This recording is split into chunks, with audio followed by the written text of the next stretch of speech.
বাংলাদেশের রাজনীতি পুনর্গঠন সেই দিন থেকে শুরু হয়েছে যেদিন আওয়ামী লীগবিহীন বাংলাদেশ শুরু হয়েছে।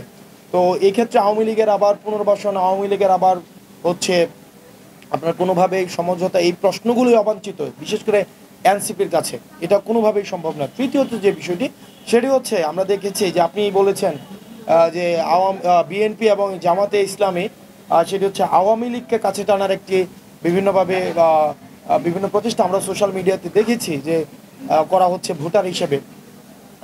সেই বিষয়টি আসলে দুঃখজনক যে সেই বিষয়টি আসলে তাহলে বিগত সময়ে যে আন্দোলনগুলো যেই বিএনপির ত্যাগী নেতারা মাঠে ময়দানে যারা জীবন দিয়েছে, রক্ত দিয়েছে, ঘাম দিয়েছে, শ্রম দিয়েছে, যারা পালিয়ে থেকেছে, ঠিক একইভাবে জামাতে ইসলামের আমাদের ফেসিবাদের সময় যেসব ভাই বন্ধুরা আমাদের গুম হয়েছে, আমাদের হচ্ছে রক্ত দিয়েছে, রাস্তাঘাটে জীবন দিয়েছে, এই স্বৈরাচারকে তাড়াতে তাদের রক্তের উপরে দাঁড়িয়ে আবার সমঝোতা করা হচ্ছে। যে বিষয়টা আমরা সবসময় বলে আসছিলাম যে আন্ডারগ্রাউন্ড ব্যাকডোর কি করছে, আপনার ব্যাকডোর সমঝোতা করছে, এই বিষয়টি আসলে দিন দিন স্পষ্ট হচ্ছে।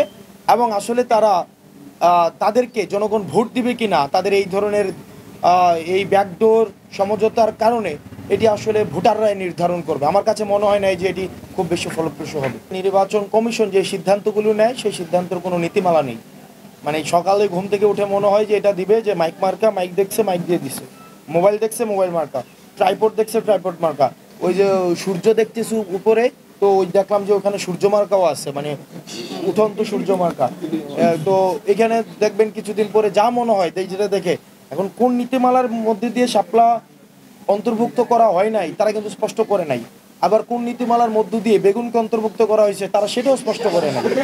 আবার গতকাল দেখলাম যে আবার তারা শাপলা কলিকে অন্তর্ভুক্ত করছে, এটা আসলে কোন নীতিমালার ভিত্তিতে করছে সেটা স্পষ্ট না আমাদের কাছে। সেজন্য আমরা বারবার আসলে যেটির ফোকাস করছি সেটি হচ্ছে নির্বাচন কমিশন এভাবে আসলে হুইমজেকিলি চলতে পারে না, তার একটা নীতিমালা থাকতে হবে। এটি জনগণের প্রতিষ্ঠান, সাংবিধানিক প্রতিষ্ঠান, সাংবিধানিক প্রতিষ্ঠান একটি নীতিমালার ভিত্তিতেই কিন্তু চলতে হবে, একটা নিয়মের ভিত্তিতে চলতে হবে। এটা কোনো ব্যক্তি সর্বস্ব, একটা আধুনিক মানদাতার একটা মানদাতার মধ্যযুগীয় চিন্তা প্রসূত সিদ্ধান্ত নিয়ে এই সাংবিধানিক প্রতিষ্ঠান চলতে পারে না। তো সেজন্য আমরা যেটি সবসময় ফোকাস করে আসছি এনসিপি, সেটি হচ্ছে আমরা নির্বাচন কমিশনের আসলে নীতিমালাটা দেখতে চাই, যে নীতিমালার ভিত্তিতে তারা মার্কাকে অন্তর্ভুক্ত করে, আবার যে নীতিমালার ভিত্তিতে তারা অন্তর্ভুক্ত করে না, আবার যে নীতিমালার ভিত্তিতে তারা বাদ দিয়ে দেয়, এই নীতিমালাটা হচ্ছে আমাদেরকে দিতে হবে। এবং এই বিষয়ে আমাদের সাংগঠনিক সিদ্ধান্ত চূড়ান্ত আমরা আলোচনার মধ্য দিয়ে নিব ইনশাআল্লাহ।